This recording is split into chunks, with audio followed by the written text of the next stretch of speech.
to the closing table. I'm Katrina Flukas, also known as Loans by Katrina. Thank you for pulling up a seat today. Today I'm excited because I have one of my friends here who's going to give us some insight on a component of the closing that people are excited to get there, but then they are so excited that they just start signing stuff and they don't know what they're signing. And it's some other components to it, like the title, because they hear the term, but they really don't know exactly what it is. So I want to introduce my friend, my guest, Erin Glynn of Integrity Title, attorney Erin Glynn, Integrity Title. Thank you, Madam, Dr. Flukas.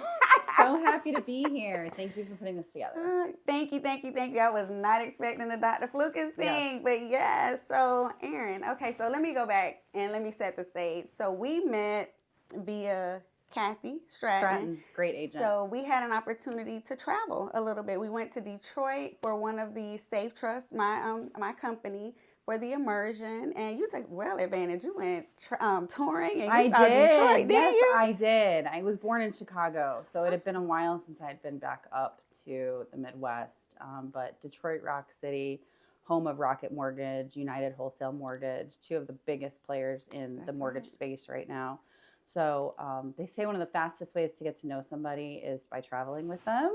So we could say we checked that off. We had a good time. We ate, we fellowship, yes. We had a good time, and I'm excited about that. And since we've been able to share a few clients and different things, so I'm excited about today and just talking about this space of the closing table, literally the closing table, and what happens, because so many buyers, they get there, and if like, you know, one of my primary lenders is UWM. You can sign a lot of the stuff prior to getting to the table, and it's just like I'm signing. But most attorneys that I sit at the table with explain, but I feel like the clients, their head is in a fog. Yes. Like they're hearing it, but they're just signing it and really not understanding. Is that what you've observed?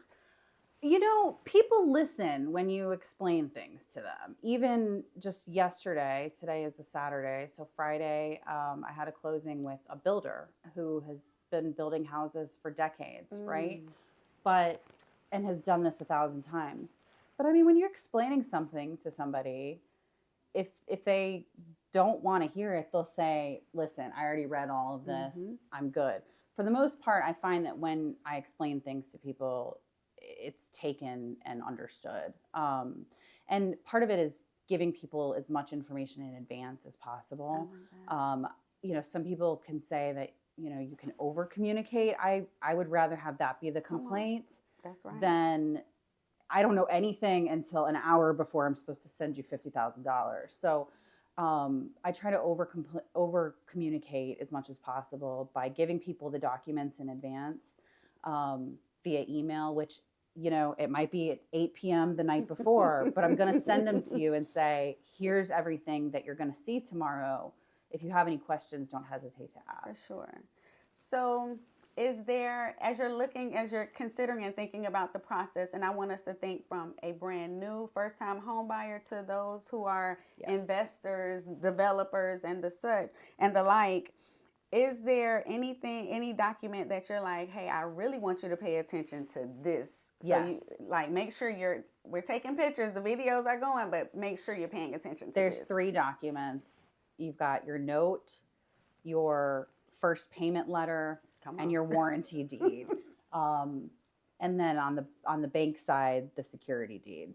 So yes, there's a bunch of documents. A lot of it is just basically telling you in no short terms that if you don't pay your mortgage, the bank will take your house. Okay, we have to say that about 25 different times. And every state, don't pay, you can't stay. Yes, and if you don't pay, every state has different rules. Georgia is known as a non-judicial foreclosure state, meaning it's fast. Okay, you can lose your house in 30 days, potentially, in the state of Georgia. And with HOAs for a $2,000 default. So it can be very quick, and we need to explain that numerous times. But yeah, I mean, there's... So the note, the first payment, and what was the third one? The warranty deed. Okay, let's talk about the warranty deed. Yes. So people will say, oh, I have the deed to the house, or I have the title to the house, or... People don't... It doesn't always click what is what. And it's okay if you say the wrong thing, because For somebody sure. that knows what they're doing will interpret it and figure out what you're meaning. But when you buy a car, and you pay off that car note, they hand you a certificate at that time, and they say, here is the title to your car.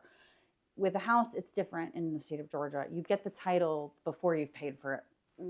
It's just subject to the loan. Right. So on the warranty deed, you want to make sure your name is spelled correctly. You want to make sure your name is spelled correctly. And if you're buying with somebody else, that you are holding your ownership in the right way. And that's a bit of a complicated idea, but that's why it's important to have a good loan officer that knows the family history, knows what your goals are in life, knows where you're planning on going in this journey.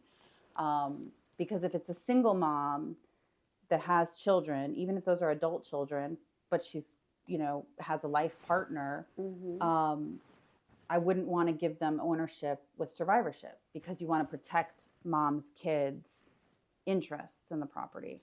So your warranty deed, look at it. Okay. It's only like 2 or 3 pages usually, but it'll say, from the seller to the buyer, you're double checking as the buyer that everything is correct in the way you want to hold ownership.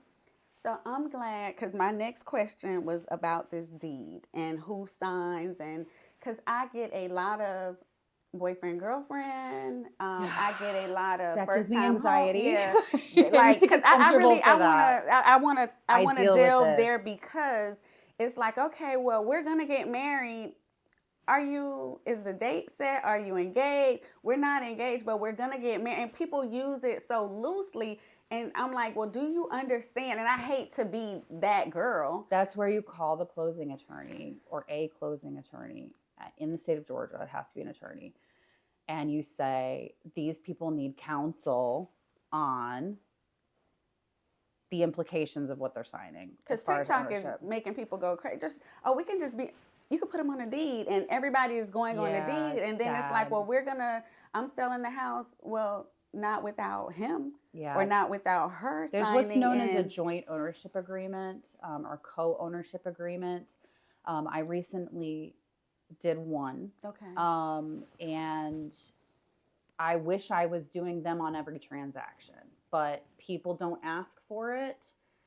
And it's not my job to tell you, it's like solicitation rules. I can't go around, asking people to buy my services. Correct. But if somebody comes to me and says, I don't know how to do this, I'm worried about this problem, or this problem, then as a lawyer, I can counsel you on what the implications are. But you got to ask, okay? You have to ask. And I hate to say, in real estate, the squeaky wheel gets the grease, but I'm sorry, we are busy. Even when the market is slow, you're doing cleanup from, mistakes the year before, because it happens, no matter how good your systems are, no matter how, I've seen Chick-fil-A corporate make major errors on land deals. Like, it happens. And then you fix it. That's a good thing about real estate. Like, there is a way to fix things. Okay. It's not, if the deed is wrong, don't panic. Just call somebody. Call Katrina. Yeah. Call a lawyer, call somebody, because we can fix it. But if you wait 20 years and that person is no longer alive, that's where you get into problems. But co-ownership agreements are phenomenal. I got my template from a really great attorney, Jackie Hudgkins, in New Hampshire, and I've adapted it somewhat here. Okay. But co-ownership agreements are phenomenal. If you think that it's something you've never heard of before, it's because it's just not commonplace in the South, right? The South is way different than the North or the West.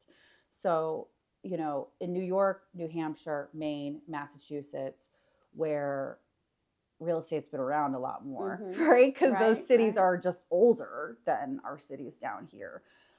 You have at times more sophisticated buyers that are protecting their interests through these co-ownership agreements. And if you think of a co-ownership agreement like an operating agreement for an LLC, the one I executed for this young couple was probably between 12 and 17 pages. It was long. It was long, and it was a lot of stuff.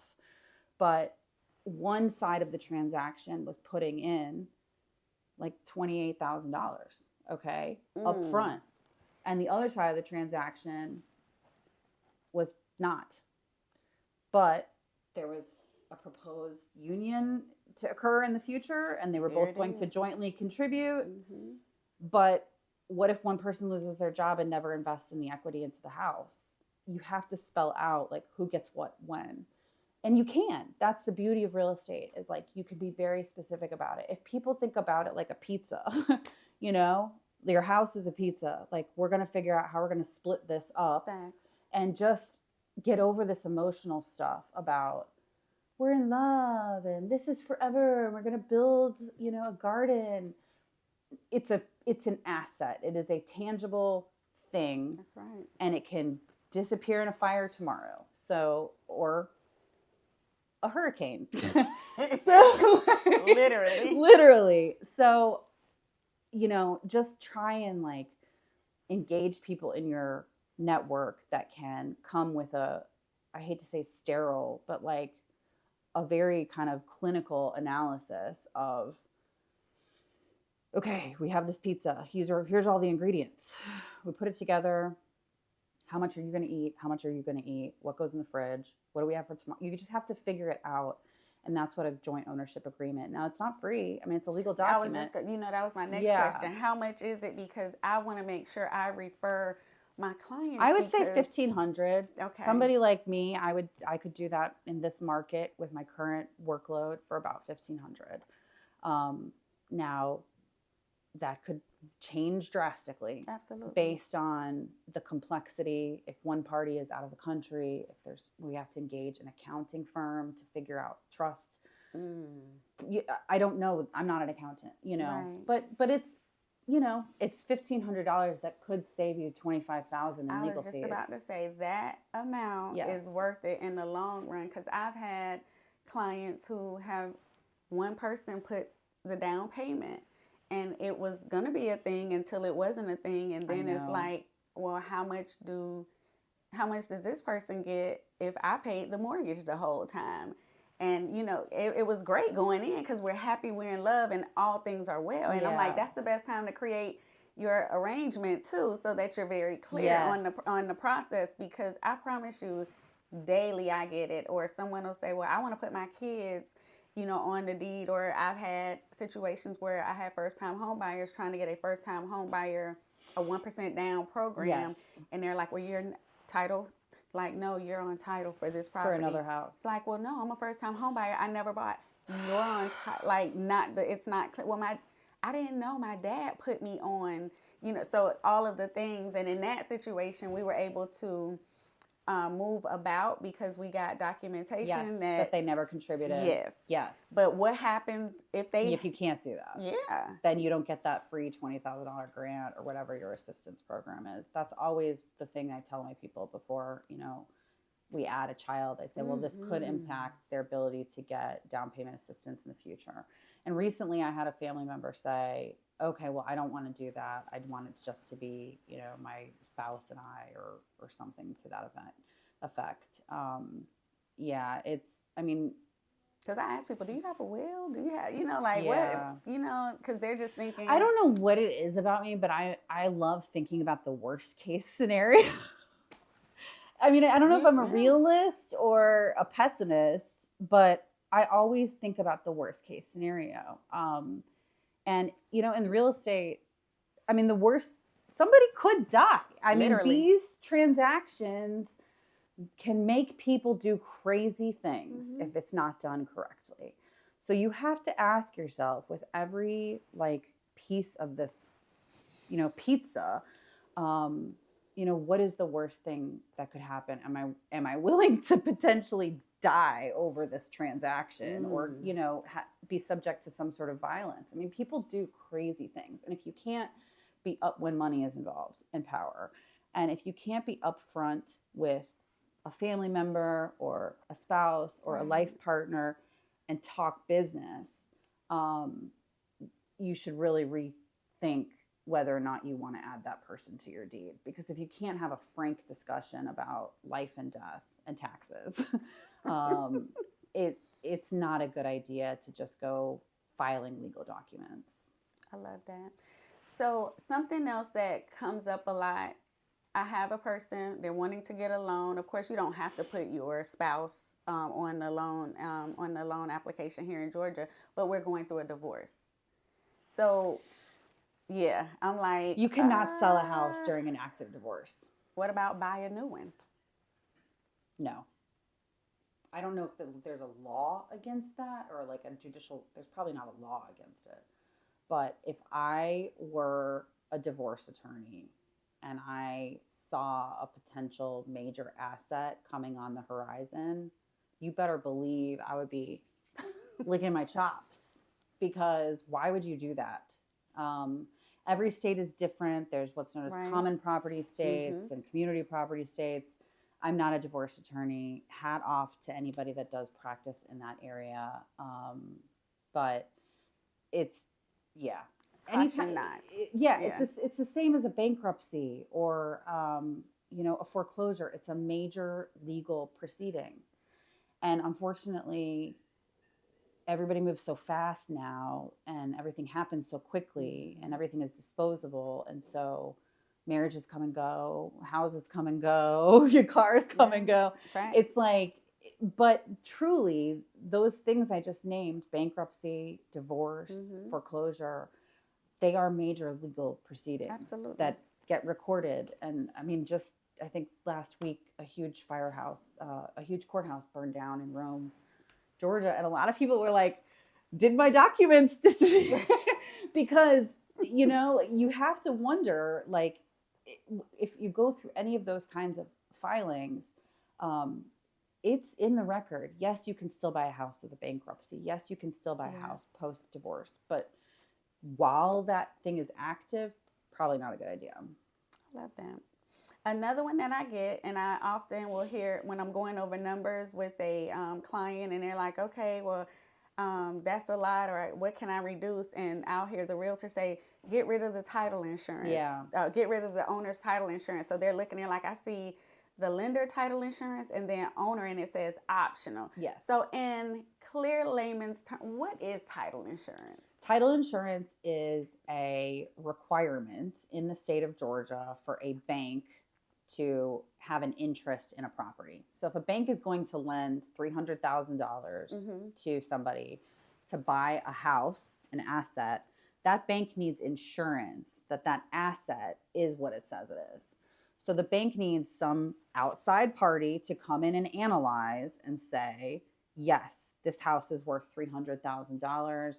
It's a good deal, basically. It's like somebody, like an appraiser, or if you take your jewelry to a jeweler and they look at it in the microscope and they say, this diamond is worth this, this, and this. There's no clouds in that stone. Right. That's exactly what a title exam is. And I do that.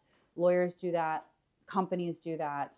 And then you insure it through the big insurance companies. So you have Chicago Title Insurance, Fidelity National, First American Title Insurance, Old Republic. These are companies that have been around for like a while, 300 years. I mean, as long as the country's been around. Yeah. Okay. And if you think about banking and history, Wells Fargo, like all of this goes back to the beginning of the country, is how do we know what the land that we're buying and selling is what we say it is? We get a survey, we get an appraiser, and then all of that comes in. And you get a piece of paper certifying this house is what it is. It sits where it says it does, yada, yada. You're good. And the bank's like, great, check mark. The bank buys the title insurance. They get their insurance. They never have to pay for it again. An average title insurance policy cost on a $300,000 house would be, again, like $1,500 to $2,200. So you're talking about drop in the bucket for an insurance policy that you never have to renew again. It's in effect as of the day you buy the house. You never have to renew it. So if you own the house for 2 years or 25 years, your entire period of ownership is protected. And yeah, sometimes it is optional. For the buyer. And I'm like, hey, if you opt not to, that's their policy. And I've had somebody have to use it before, And once I had a individual who was a close friend, and they had gone through a divorce, and some other things had happened, and I think it was in Spalding County. They didn't file something right or whatever, and she had to. And I was like sitting there at the time saying, "Oh my God." Somebody really had to use it. Thank God she had it, because we sold her the house, and I was the lender, and I was like, my goodness, thank God she had it. How long did it take?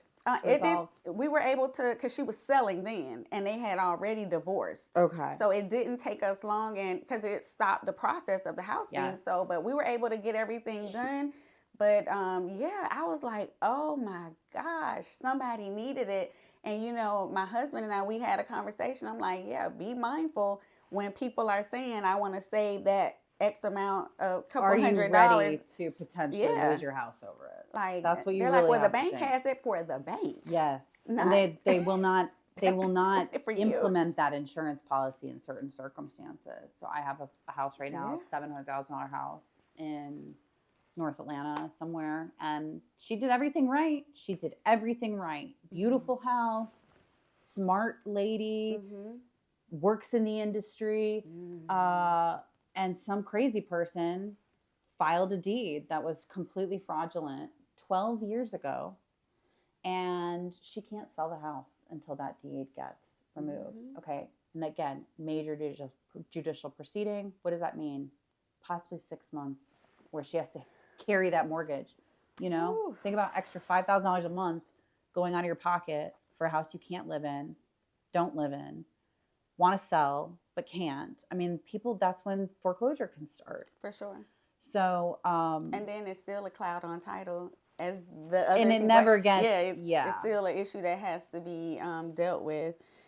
So it's optional for buyers. I'm glad to say that I am very good in explaining it to people, and I really don't do closings where people refuse the insurance because I can't afford to pay for somebody else's mistake. I just can't. I'm not a huge company, and then the last thing about that owner's policy of whether or not it should be optional is what's known as the simultaneous rate. And I just tell people, like, just because if it says $1,500 for this one and $1,500 for this one, that's because you're buying them both at the same time. So your total price is $3,000. Okay. If you take away this one might become $2,500. So you're really only saving $500. Yeah. It's a simultaneous rate. It's like when you buy a house and you have, let's say, State Farm, and you put your house and your car and your boat all on the same I did not know that. policy. Okay, State Farm's looking at you like, the bundle deal. I'll take $5,000 from you for the year because you're a good customer and you have all this other stuff. But if you sell the boat, State Farm might not divide that equally into 3 pieces, and they might say, okay, well, your policy now is $4,400 for the year. So you're only saving. So you can always ask for what is the rate without the simultaneous discount, which is the way to truly do your numerical analysis. I got it. Like in my mind, I'm over here processing and thinking because I want to make sure, because I don't want anybody coming back to me saying, hey, you neglected. You never told me. Like, no, especially when you're not listening. What are some mistakes that you've seen that are huge mistakes that had huge impact, but they were mistakes that could have been avoided when going through this process? Having the euphoria of closing cloud your judgment about who you put on that line next to you. Real estate, I think, people say, well, like, what advice would you get? Real estate, buying a house is like having a baby. This is the best analysis I can make. It is like, it's miserable, it's expensive, it's painful. But when it happens at that closing table and you make that signature, there is scientific research that has proven the euphoria chemicals in the brain when a woman delivers a child. The pain goes away instantly. You forget about it. Instantly. There's it's a selective amnesia that's been medically proven because you forget about it because it's worth it. Yeah, you've gotten what you've worked so hard for. You've gotten what you really wanted. And that closing is like the delivery room, really. You get you get the big thing that you've been waiting for all this time. And I tell people, no matter if you're applying for a $200,000 loan and it's your first house and you're a deli worker at Publix, because shout out pub subs. I've closed deli workers at Publix. They make good money, as they should. They make enough money to buy a house. You know, Indeed, it doesn't matter if you're a Publix, you know, That's right. employee, or if you are a banker with a Maserati. Applying for a loan is not a fun process. It is not. It is a forensic audit of your credit worthiness, which includes your past financial behavior and statistically your future projections on what your earnings and credit worthiness will be. So it's not a fun process, you know, so don't take it personally. Listen, hey, listen, I tell people all the time, it's not sexy, but Yes. hey, we get the job Yeah, done. and don't take it personally if I'm asking you, well, what is this $300 deposit Right. from Joe Smith? That's right. You know, and you could be like, oh, Joe's my neighbor. I cut his grass. Okay, tell me that. I need to know, because the IRS might think you're doing human That's right. trafficking. Like, who knows? Like, they have to prove Yeah, that. for sure. You know, and it's called sourcing. So, really just don't add somebody to the deed without like a very long conversation with your preacher, your parent, your that's friend, and ideally a lawyer, because I've seen the worst. It was, I want to say, like a 5 or 6 year long fight. And it was awful over a piece of real estate. Wow. So in that, what should a person expect emotionally and practically on closing day? Emotionally, you're going to be stressed. You're going to be stressed out. So just know that, like, if you have a closing at 10 o'clock in the morning, don't plan to, you know, be giving a dissertation at 11 a.m. Don't do it. Like, please don't do that, because no, I mean, it's like going in, you know, for a medical procedure or something. Like, you got to give yourself time to like decompress, whatever that is. So, you know, I like, for example, on a 10 a.m. closing, you know, I would recommend somebody plan a lunch date or something afterwards, so that they're not just bam, bam, bam, bam, bam, because it is moving truck. Yes. Yes. But the morning of, I mean, you might be going to the bank at 8 a.m., you know, so get ready for that. That's just the way it is. It's unfortunately, like, this is business. So you got to do what you got to do. I highly recommend to new people in the industry or customers to, you know, look up the definition of bargaining power, because if you've never been exposed to labor negotiations or, you know, understanding unions, the term of bargaining power is very relevant in a closing, because once it's that closing time, like, this is the amount of bargaining power you have. This is the amount of bargaining power that the bank has. So you either sign the documents and agree to what they want you to agree to, or you don't get the house. That's the bottom line. Okay. But in a more like genteel, you know, subtle manner would be, yes, you do have power. You have the ability to look at those documents, understand what you're signing, but no, you have really no ability to change them. So if your interest rate went from 6.7 to 6.875, don't be a jerk about it. That's the market. Like, I didn't do that. Right. I didn't do that. If your monthly payment went up from, you know, $2,600 to $2,800 a month, again, I didn't do that. You didn't do that. The market did that. Okay. We have no control over what the federal funds rate is, what, you know, banks are charging on loans. Like, we're going to do the best we can to get this done in the best way possible. And I will tell you, if something is a really crappy deal, we will tell you. If this is a garbage transaction and you really shouldn't sign this, I will tell you, because I would want somebody to tell me. Absolutely. So luckily, we don't really see a lot of that anymore, since the rules have changed a lot, and there are great, you know, loan products out there and loan officers with integrity that are interested in the whole process. I used to have a sign on my wall, a quote by Einstein. It said, if you can't explain something simply, you don't understand it thoroughly. And it's like, if you can't explain something backwards, forwards, left, right, up, down in a conversational manner, you might need to do your homework, you know? And you should be able to have those conversations with your clients. Like, well, here's what an adjustable rate is. Correct. Adjustable rates could be great. I mean, I've signed a couple of them recently where it's an adjustable rate for like 5% for 10 years. Yeah. And then it may fluctuate to 6 or 7 after that. Hello, who keeps a house out more than 10 years these days? And having the options and being open to it, because, you know, there's so much stigma around it, but it really does work. If my goal is I'm moving to Georgia, I'm going to stay here, and I'm moving for work, and I will only be here for 3 to 5 years, an ARM is probably just what I need. It's a great idea. It's a great option for me. So you're right in that vein and that vantage point. What are some things that you've had to deal with recently outside of just our typical closings that you're like, oh, this is different. This is interesting. I'm working right now with a really interesting real estate startup that is doing fractional ownership on a national scale.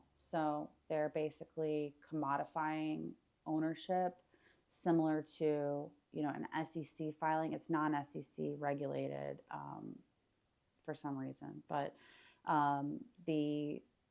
you know, just like you would buy a share of GM or whatever, BP, you're buying a share of that company. There are fractional ownership companies that are doing share-based ownership. And it's just interesting to see those loan documents and how they're structured and, you know, who's funding what. Fractional ownership can be really cool, you know, if you don't want to be a landlord, if you don't want to be an active investor, or maybe just a passive investor, but you have to do your homework, you know. So like this company, for example, I mean, they have a big website, they attract, you know, purchasers from all over the country, and they'll buy tangible assets, whether it's, you know, a $2 million house in Aspen or, you know, an investment property in Savannah. And then the company owns it, but you buy shares into the company so that quarterly dividends from rental income are given. Oh. So again, contact a financial advisor, licensed, do your homework. Don't give anybody money that you don't ever want to see again, because that's what investing is. Investing is emptying your pockets with the hope that you're going to get it back. Okay. And real estate is the same, but I will say the reason why I love what I do is because every single successful, wealthy person, no matter what industry, what their background is, has real estate in their portfolio. And for a new person, a new buyer, whether you're 25 or 65, do it. It's a great thing to add to your portfolio. I love it. If you could give every buyer one piece of information as they're getting ready to sit at the closing table, not while they're at the closing table as we wrap up, what would you tell them? You're in good hands at this point. It's really the point of no return. So just, you know, delivery room is the best thing I can say. It's like, just that show analogy up. Was amazing. Just show up on time. Make sure you know where you're going. With your license. Yes, with your photo ID. And really, like, don't be afraid to say, I'm nervous. I don't understand this. You know, I have a colleague that had somebody like vomit in the closing room. She was so nervous. No. You know, but we've seen it all. I mean, I really have. I've seen people show up, you know, covered in sweat with 3 dogs out in the parking lot because the dogs couldn't come into the building. You can bring your dog to my building.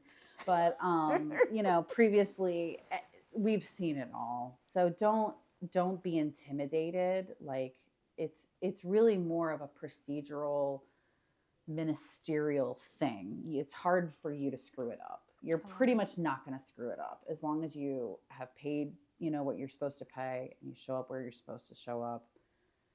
You'll be fine. I love it. Erin, I appreciate you pulling up a seat to the Yes. closing table. Tell us how we can reach out to you. How can we get your services? Integrity Title is a Georgia-based, woman-owned title company. I serve families all over the state of Georgia on any real estate transaction in all 159 counties. My specialty is residential real estate. I do some small commercial.